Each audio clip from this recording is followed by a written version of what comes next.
আমাদের কাছে একটা লিফলেট ইতিমধ্যে বেহালাবাসীর কাছে পৌঁছচ্ছে, দুয়ারে বিধায়ক, যেখানে আপনি একটি সোজা সাপটা প্রশ্ন করেছেন এবং যারা মুশিলিপ্ত করবার চেষ্টা করেছেন তাদেরকে কি ছেড়ে দেওয়া যায়, এই প্রশ্ন আপনি মানুষের কাছে তুলছেন।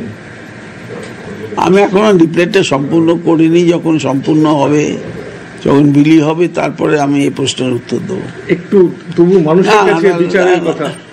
আমি মানুষের প্রতি দায়বদ্ধ। 25 বছর আমাকে জিতিয়েছে, তারা কি একটা অসৎ ব্যক্তিকে জিতিয়েছে, একটা অকর্মণ্য ব্যক্তিকে জিতিয়েছে?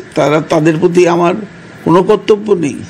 তাদের কাছেই বিচার চাইবেন নিশ্চয়ই। তারা আচ্ছা, একটা গণতন্ত্রে বিচার চায় কার কাছে? গণদেবতার কাছেই তো বিচার চাইবে। আইনি বিচারটা তো আইনের পথেই হবে, কিন্তু রাজনৈতিক বিচার যদি কিছু চাইতে হয়, ফুটবল মাঠে খেলাটাই বড় কথা। এই যে আমার পাড়ায় কিষাণু থাকতো, তা কিষাণুদের তো পলিটিক্যাল লোক ছিল না, খেলার মাঠেই তাকে প্রমাণ করতে হতো যে সে কত বড় প্লেয়ার।